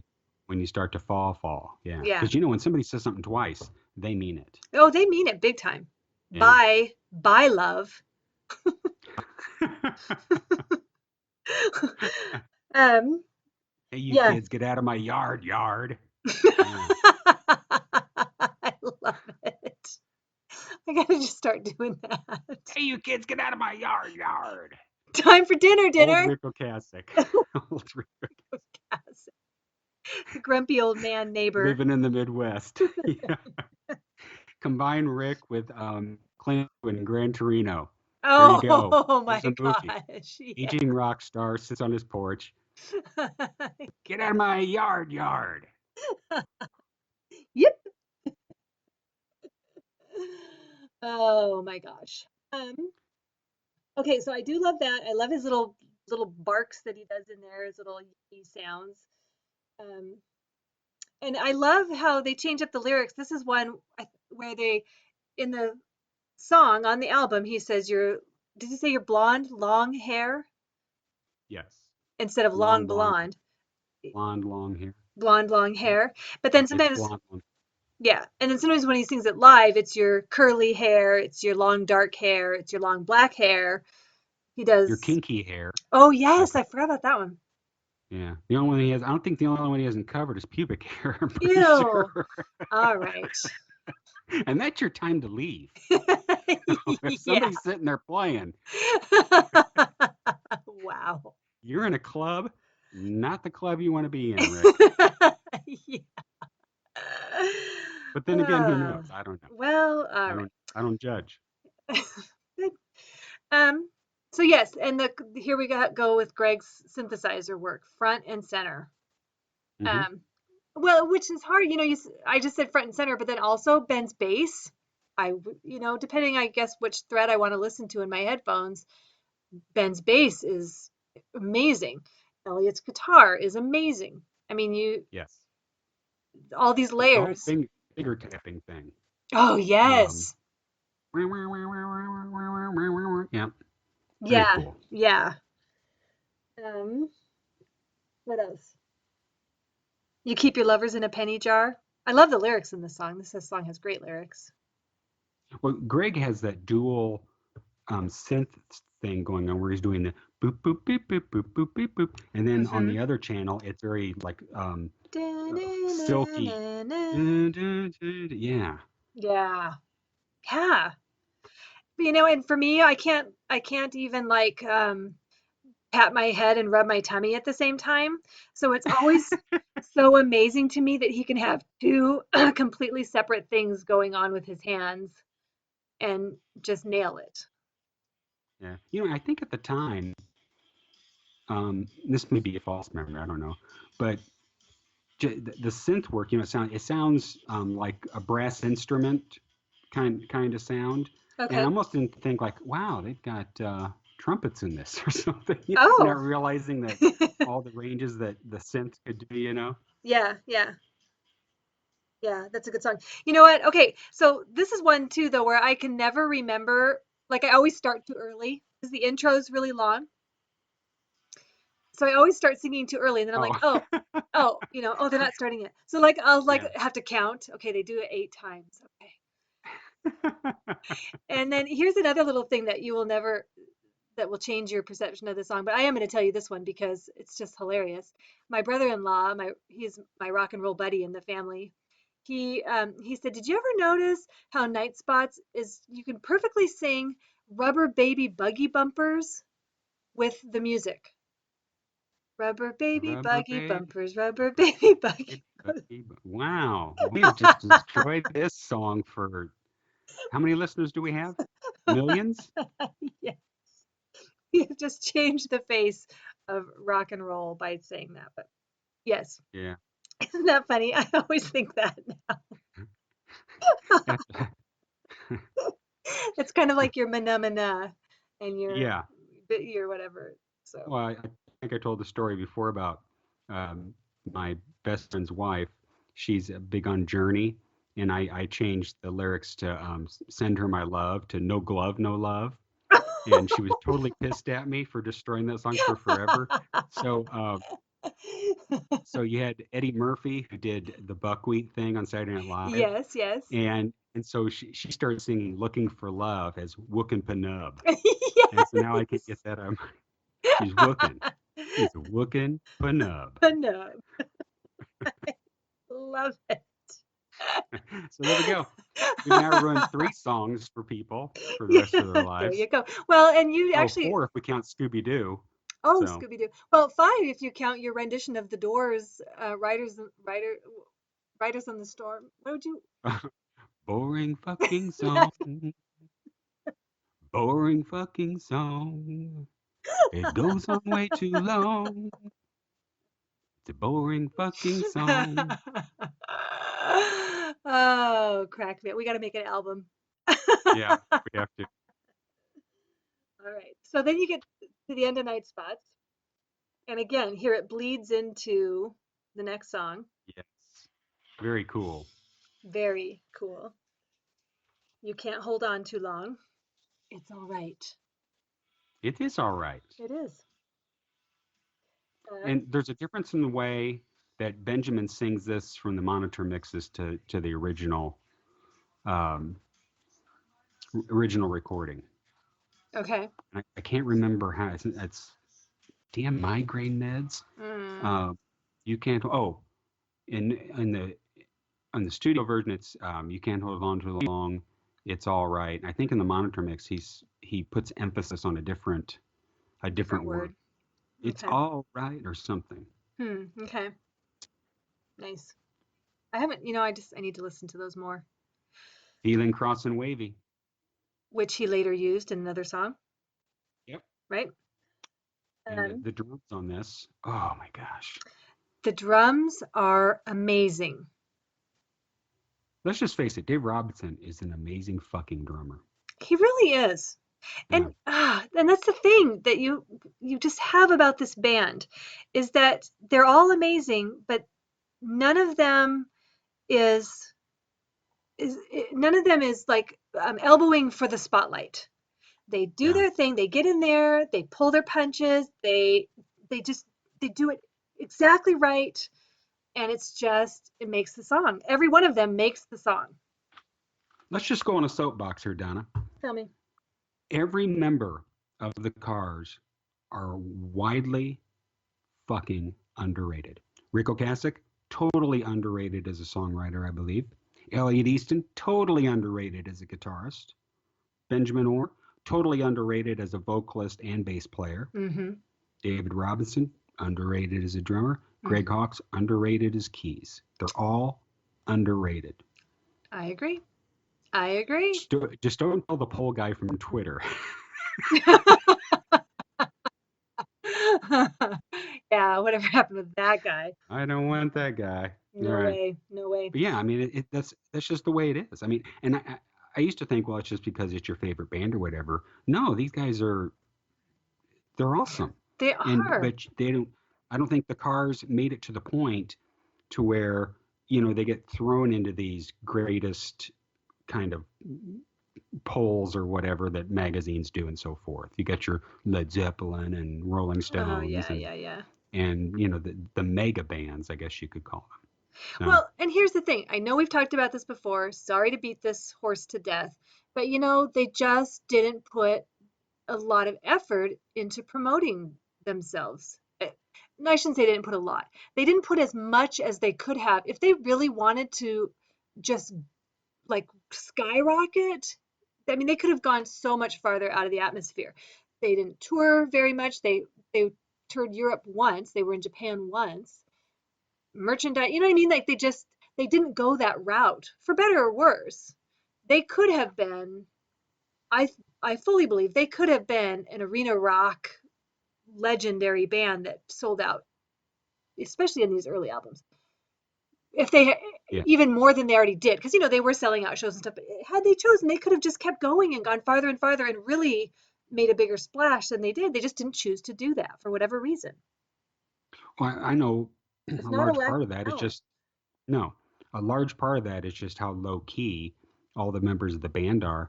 But I like to think that somebody along the line gave them bad advice. Like they like they thought that promo where it's like beat the shit out of a car with the cars or whatever it was. Have Yes. you seen pictures of that one? Yes, You know, yes. yeah, come beat up a car with the cars. Hey, Yeah. this is all you guys need. This is Well, the kind of thing that's gonna skyrocket you to mega stardom. yeah. All right, buddy.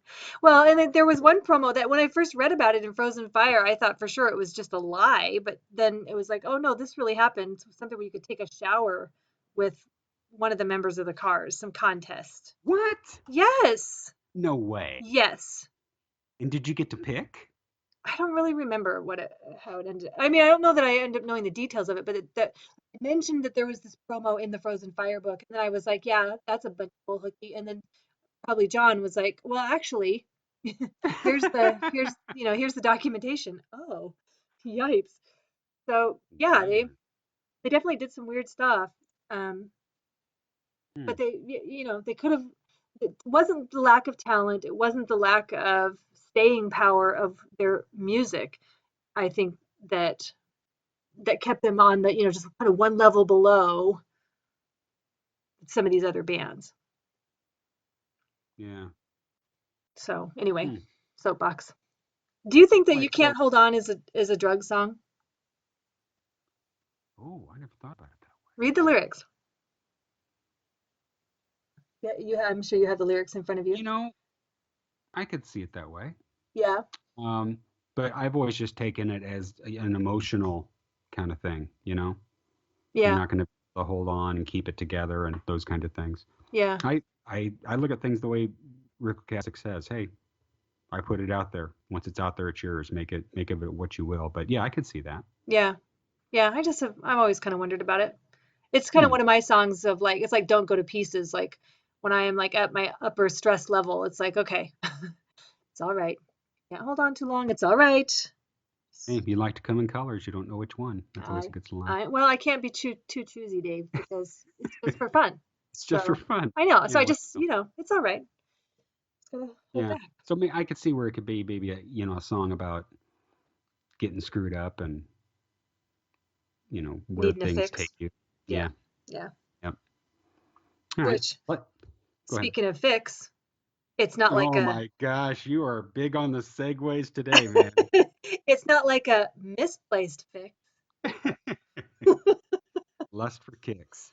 Lust for Like kicks. Shooby Doo, this was a song in the album that went, oh man, I am so cool to be listening to this band.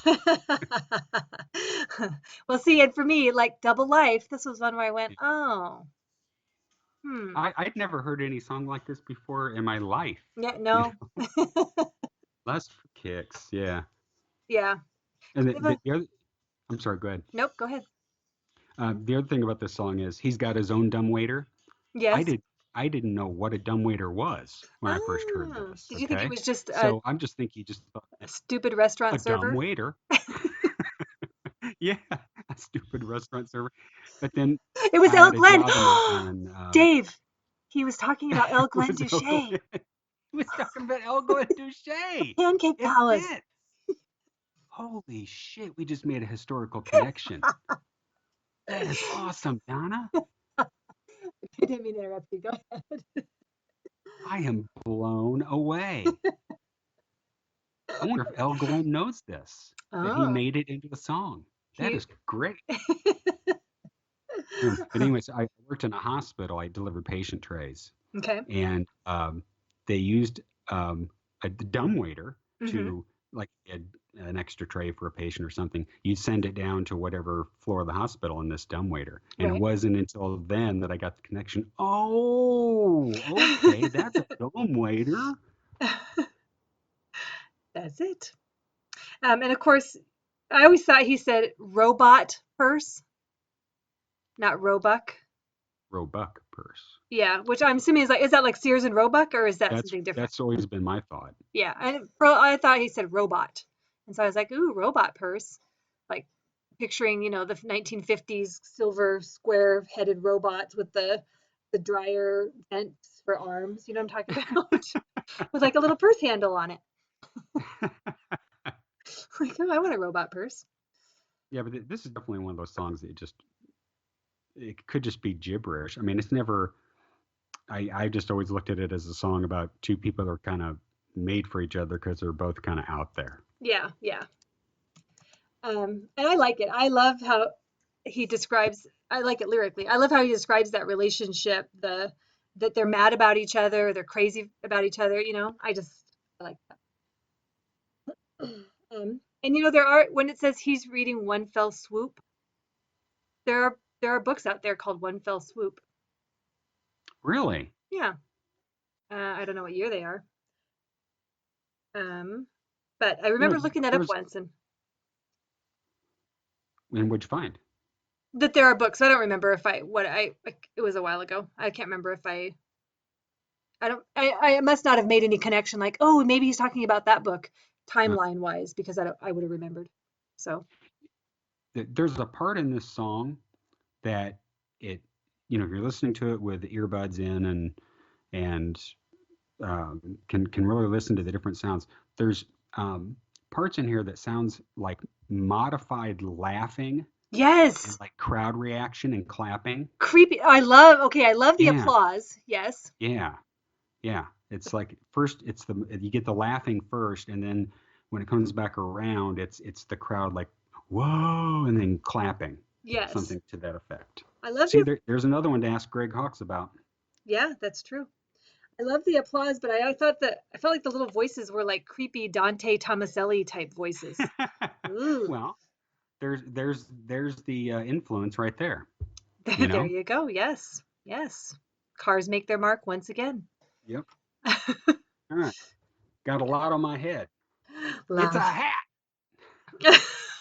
Oh my gosh. Ruined Candy that song for Schmo. a lot of people. Candy Schmo. Got a lot on my head. It's a fucking hat. Okay, so here's where they pick up the pace again, right? They've got, they went into Shooby Doo, Candio rocks really hard, then they kind of, gradually bring it back down, even though all these other songs are super great. You get to You Can't Hold On, and then Less for Kicks is really slow pace, and then they just bang, they just come out of the corner again with this rockin' fast pace, in your And face Greg's kind of keys on song. this. Oh, So awesome. fabulous. Yes. Are you playing it? Oh yeah. I'm grooving. I'm probably making lots of background noise. People are like, God, Dave, sit still. And I love Rick's vocal on this. To me, this is not his quirky, hiccupy sound like in some of these other songs. It's just more like he's singing. Hmm. And I really love it. I love the sound that he gets on this one. I'm on top of my nerves, don't you know? Don't you know? Okay, That's a that's the kind band of, saying. yep. And I want to know what that means.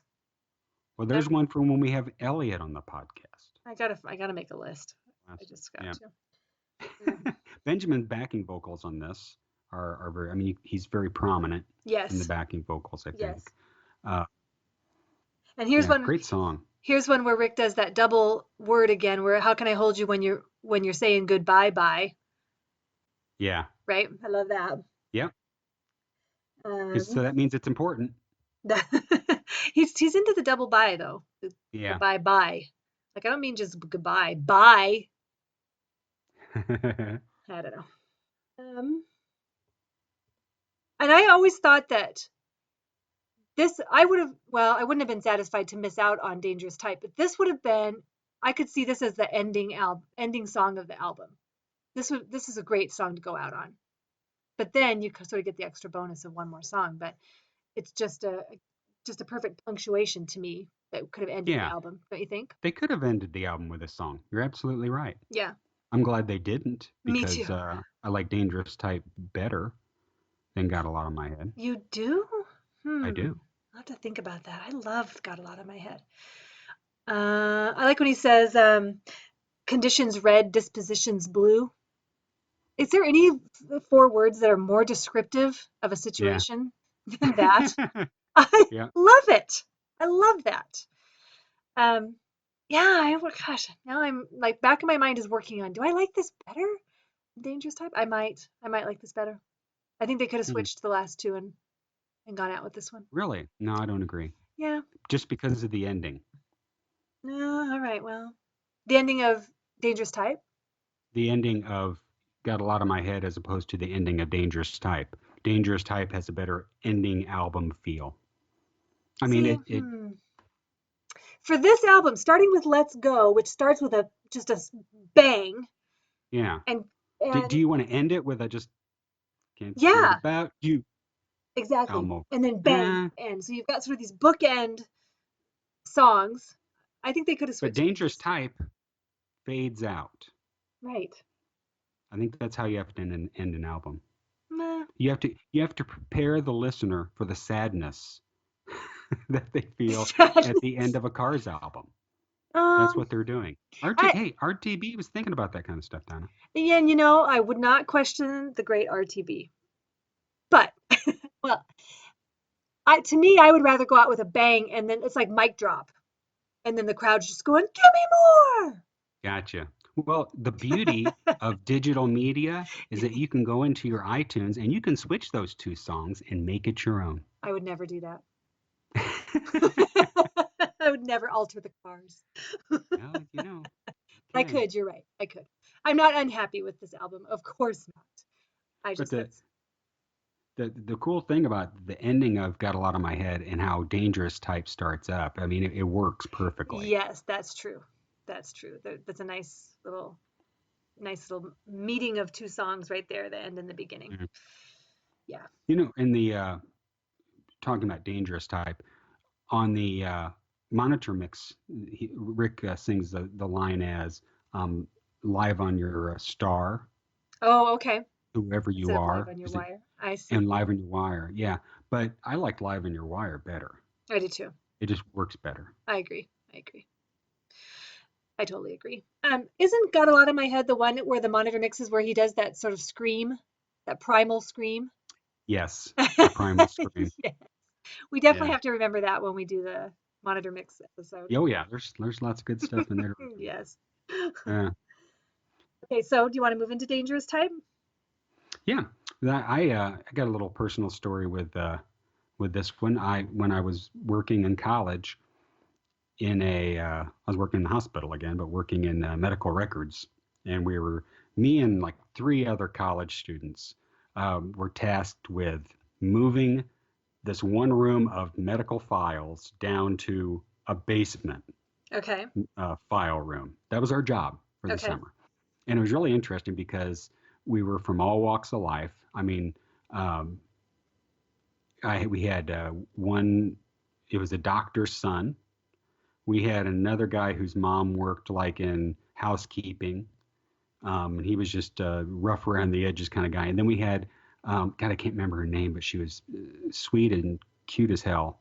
She was from Kentucky, and Okay. she had moved up and was going to college and working.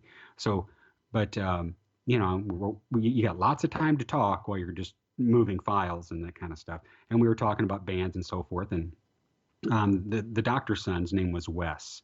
Okay. And I said, well, I'll hook you up with a copy of the Cars.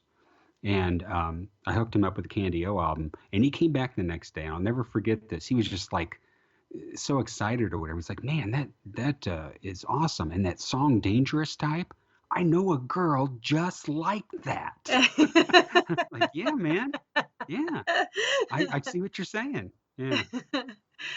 Yeah, this song is just, again, I just feel like we're gonna just never be able to say it enough.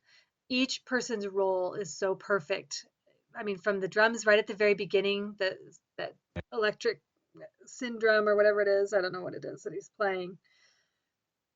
Um, and then, again, Greg's synthesizer riffs are amazing. Yeah. There's like a muted thing going along with like left right channel kind of thing. It'll be like real muted in the left channel, and then um, Ellie will come into a solo, and then it'll change. Mm, Uh, Really cool stuff. yeah. And man, that ending lead by Ellie Yes. it's I think it's legendary and with Cars fans, I think. Yes. Uh, Well, and again here, so he's got his awesome solo in the middle, and yes. then that outro solo. I had not really thought about it as much until preparing for this podcast, but like that should be a significant thing that we gush about in the Fanorama in general, is that not only does Elliot master the solo, but he knows how to close out his part in a song. He Yes. knows he knows how to walk away and just leave you loving it. What is it? He said something about every is a little mini composition or something like that. Yes, yes. Every solo is a little mini composition. Yeah, and you can Yeah. just feel it. You can And tell. good video with this song in a time when they Yes. weren't making, the Yes. production kind of videos. Yes. It's interesting. Ben's The glasses. beginning, yeah, the beginning of it, when they're flipping back and forth between band members, and Hmm. Yeah. very cool. That synthesizer. I love how he's got all the notes running together and he does that, just that, yeah, that right there, that one little blip. He'll do Yeah. like they all sort of run together and then and I Yeah. love that.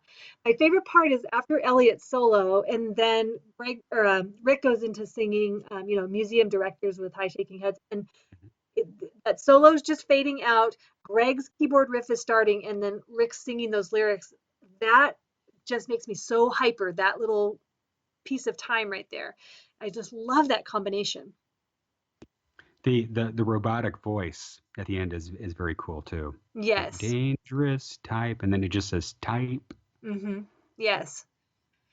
Yeah, this is a pretty great song. And is this, I'm trying to remember, isn't this one where Elliot in live performances, he would really go off on that solo at the end, Uh-huh. stretch it out.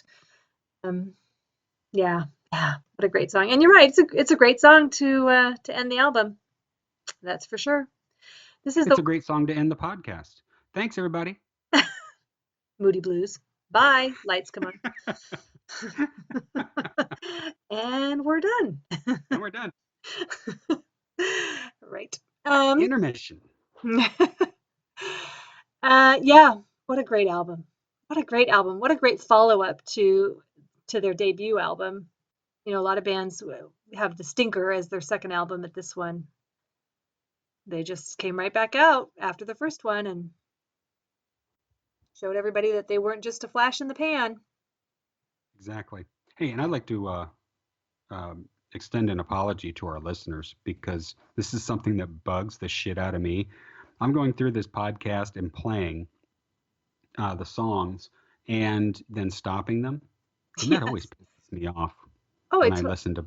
It's like, what are you doing? yeah, you've been ticking me off this whole time when you do that. Yeah, yeah.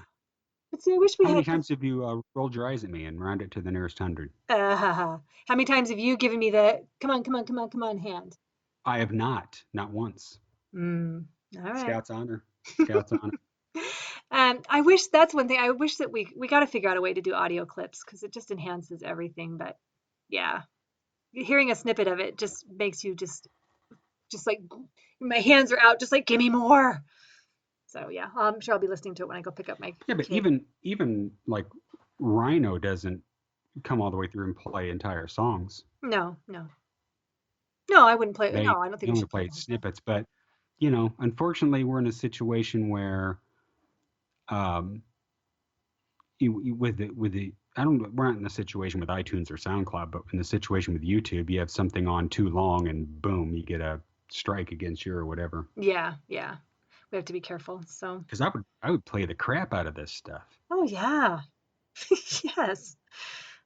Like I said, I'm gonna be listening to it when I go pick up my kid from the blueberry farm. And I don't know.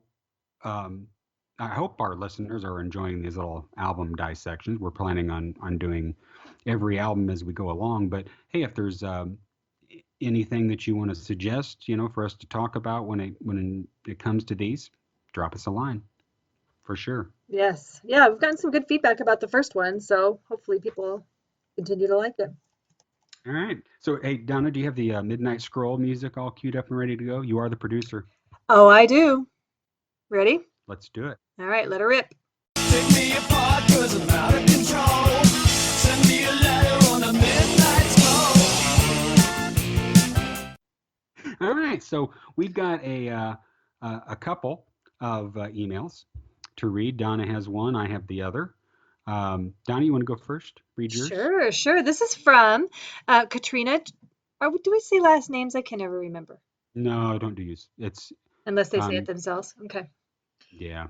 Okay, well, this is from Katrina, and I actually met Katrina in Cleveland, which was so fun and exciting. And I got to hang out with her a little bit the night we went and saw Moving in Stereo tribute band, and she's just amazing. She came to Joe's author event in the pouring rain, and she's wonderful. So here's a letter from her. It says, "Hi, this is Katrina. I'm a fan of the Cars and had the pleasure of meeting Donna in Cleveland. Great podcast, by the way, Dave and Donna. You guys make me laugh. I listen to your podcast while at work and sometimes forget myself and burst out laughing with everyone in the office looking at me and wondering why I'm cracking up. I'm a fledgling bass player." Oh, let me tell you. So this email is called in response to Judy's comment about bass playing. Okay, so I think we read that last week that she was thinking about how complex it was that Ben could play the bass as melodically as he does and still sing the lead on some of these songs. So this is Katrina's response to that. "I'm a fledgling bass player. I've only been playing since 2015, but music has always been a big part of my life. I currently play in an all-female punk and new wave cover band called the Debutantes. A lot of well-meaning people have told me that it's a good thing I chose to play bass guitar because it's easy, in quotes. I'll admit, when I first started playing bass guitar, I thought it would be easy too. After all, it typically has 4 strings and is usually played one note at a time, which is much easier than contorting your hand in odd positions to play various chords like guitarists. But I quickly discovered that playing bass guitar is not as easy as it looks. For one thing, the neck is longer with the frets spaced farther apart than on a guitar, so it can be a bit of a challenge to play the notes on the neck, especially if the song is fast-paced. Good bass playing requires a solid understanding of music theory. One would have to know scales and arpeggios to play a bass line that complements the song. On top of all that, a bass player contributes to the rhythm of the song like a drummer. It's really important to keep time because if you can't, then it sounds sloppy. Adding singing to all that makes it even more difficult. I currently sing backup in my band, and this has been challenging for me, depending on what I'm playing. I find that as soon as I start singing, I lose track of what I'm playing, and vice versa. It's sort of a pat your head while rubbing your tummy kind of thing. That puts me out. It's difficult to do both at the same time. I've watched more experienced musicians play, and I marvel at how they can let their hands go on autopilot and play chords while having a conversation with someone. I think the key is to develop the music or the muscle memory first and then sing. I myself will be singing lead for the first time while playing bass with the debutantes in the coming months. I've decided to play and sing Dancing with Myself by Billy Idol. I chose this song because of its relatively simple bass line so that I play and sing simultaneously with ease. As for Benjamin Orr, I imagine the reason he could play bass and sing lead so well is because he already had many years of experience playing guitar and singing. Perhaps the transition was easy for him. At any rate, I like to tell other bass players that my favorite bassist is Benjamin Orr. Usually they just talk about Jaco Pastorius or Flea. I really feel that Benjamin was highly underrated and more people should know about him. I look up to him as he is a source of inspiration for me. I recently joked on Facebook that he is my Obi-Wan Kenobi of bass guitar. I like to watch a video or All two. right.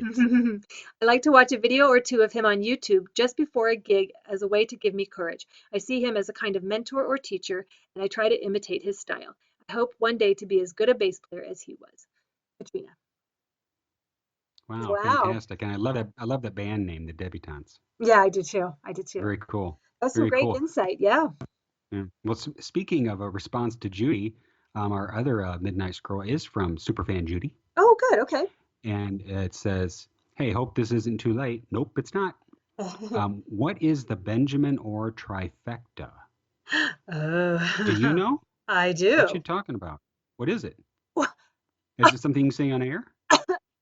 yeah.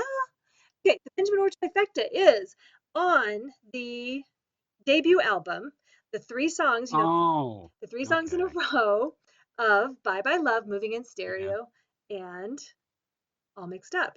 There is got it. also a Benjamin Orr trifecta on the Panorama album, and it is, pulling it up because I can't say it off the top of my head. What are the 3 songs on the back? It's Down Boys, You Wear Those Eyes, and To you. Pat, Running to you. Running to You. Yes. So that's the Benjamin Orr trifecta on there, 3 in a row. Benjamin Orr trifecta. Wow. Yeah, baby, yeah. But she goes on to say, no, I enjoyed that part of a prior podcast, but I'm old, and the memory isn't what it used to be. Well, I'm right there with you. Question for Dave: Are you Fandango? Hmm. I have no clue what that means, Judy. Am I Fandango? You mean Alberto Fandango? like Alberto Fandango? I do not know. Or is she referring to the Benjamin Dream with his little sombrero, with Oh, his orbrero saying, Hola, senorita. his orbrero. I did not remember that you Taco called it an Tuesday. orbrero. An orbrero. I don't know. I'm not sure what you mean, Judy. You'll have Um, to explain that one to me. I don't know if I'm Fandango or not. If well, I am, don't tell my wife. a fandango is a lively Spanish dance for two people, typically accompanied by castanets or tambourine, or it means a foolish or useless act or thing, as in a flick fandango phony. Ah, I never knew. Are you a foolish or useless thing, Dave? I think so. I think Or I am. In terms no. of this podcast, oh yeah. No. I am major fucking Fandango. I'm down with the Fandango. Yo, Yo. I'm with the Fandango. All Are you right, okay. fandango go? I'm a Fandango go. Yeah, so you can tell my wife I'm a Fandango because she totally knows I'm a Fandango. There we go. There you All go. right. All Hey, before we end, Don, I wanted to give a little shout out uh, to the Nightfly, Mr. Dave Juskow, Yes. um, who has his own podcast. I retweet that a lot. Um, and in all fairness, um, I don't think I ever told him the name of our podcast fully. Um, and it's pretty cool that he mentioned us Yes. and on his podcast. And oh, and by the way, he got the Night Thoughts mug that Oh, we sent nice. him. Good, Um, good. I assume he'll use it for coffee. But hey, if he wants to put nuts and bolts in it or Yeah, pennies, yeah, loose yes. change, There ticket you go. stubs, whatever he wants to put in it, I don't care. Nice. Okay, It's his now. But good. the cool thing about that is, think about it. Two people own a Night Thoughts mug in the world. Very cool. One, David Juskow. Yes. Two, Gregory Great Hawks. Hawks. Awesome. So, Mr. Juskow, you're in good company with that mug. An Um, elite group. an But elite group. Yeah. yes. So anyway, we wanted to end the show playing this little clip. Okay, wait, wait, wait, Um, wait. Tell people why should people in the Cars world care well, I'm about David I'm Juskow? I'm getting to that. Okay, Well, I'm getting. chop We're, chop. we're gonna play. We're gonna play this little clip to give you insight into what our next podcast is going to be about. Okay, that's all I'm gonna say. I'm gonna let the clip speak for itself. What? Yes. Um, Listen to the No. clip. That'll give you some insight into what our next podcast is going to be about. There we That's go. seriously all you're gonna say. You're That's not all I'm even going to say at this you're not even point. gonna use No, the T word? no, I'm not. Oh, I'm not going to use tambourine no. and the fact that I don't know where I'm going with that. I know. I know. We're done. We're done. I just No, I'm not I going to say it. what a tease you are. Seriously. I don't know. I'm not If to I say it. was if I was listening to this podcast and I didn't know what you were talking about, I that this Wait, is are what we I would recording have for now? you. Yes. We're still recording? Yes. Because you're talking to me like off recording voice, Donna. Do I have a recording voice? Uh, n- your recording voice, recording mood, yeah. So I was kind of thrown there for a second. Oh, okay. Well, yes, I'm talking to you regular then, I guess, right? Is this my regular voice? I I'm so, guess, yeah, I'm so yeah. excited So about the tea thing so that I am a tease, but hey, it's an awesome clip. I love it. So okay, we'll let people okay. find out. We'll So leave it with that. quickly, Donna, before we leave, where can people find you? Come find me on Twitter at Sweet Purple June. I also write a blog about Benjamin Orr and the Cars, sweetpurpljune.wordpress.com. And you can find me on Facebook. I have a page called Benjamin Orr, Sweet Purple June. Come find me. And you can find me on Twitter at night_spots. And also remember the Cars Podcast at the park. Oh, I can't even talk. Oh, Damn dang. migraine meds at the Cars Podcast on Twitter. Follow us. All right. We out. Good evening, everybody, and welcome to the Night Fly with Dave Juskow, your favorite podcast, the only podcast you need. In a beautiful July setting of an evening in, I was going to say sunny Manhattan, but the sun is going down as I look onto the East River. Yes, it's a bedroom edition, so if that's not creepy enough for you, of the Night Fly with Dave Juskow. It's been 3 weeks since we've been together. Is there lots of discuss? Yeah, I guess probably enough. And, it's not that big a deal, but, yes, I took a week off, and now we're back after the 4th of July, taping on the Thursday after the 4th of July, coming out on the Tuesday after the 4th of July, the 10th. Letting you know all that information for no reason, waiting for the song to end mostly, but it won't, because I really have nothing to say, and I'm not reading a piece of paper. All from the top of Dave Juskow's head, which doesn't work very well, as I could say, because I just saw Dave Attell down at the Comedy Cellar over the weekend, and that's when you know your mind's really clicking. He is an asshole and a genius at the same time. Kind of like me, except for the genius part. How you doing? Rick O'Casey, give me some slack. Yeah, we'll be talking a little cars today. Since I've been talking to our friends at, I think it's called the NiGHT. Oh my God, I didn't do my research. Oh my God, I can't remember. It's a Cars. I'll find out. I'm so sorry, Dave. Dave Curry and Donna do at Cars. The Cars, the band, podcast. I think it's called NiGHT. I might have it. Night Spots? Maybe that's what it is. I think that's why it threw me off, because it doesn't... I don't know what it has to do with the Cars, but I don't want to say that too, because maybe it's like a thing in a song, just like we use Frozen Fire or something like that, and then I don't know enough about the Cars, and I shouldn't be doing a movie of the Cars, but nobody should be really doing a movie of the Cars, but anyway, that's what we're doing, and I sent it off so they can talk about it on their podcast, and then sooner or later, you'll get to see the movie about the Cars, Turbocharged, the unauthorized story of the Cars. As soon as I figure everything out, which I know is taking, 10 years isn't that really long to figure stuff out. It's just because the medium has changed since we've actually filmed the movie. I watched a little bit the other day, and I'm still embarrassed. Put a lot of money into that I could have used for hair products now.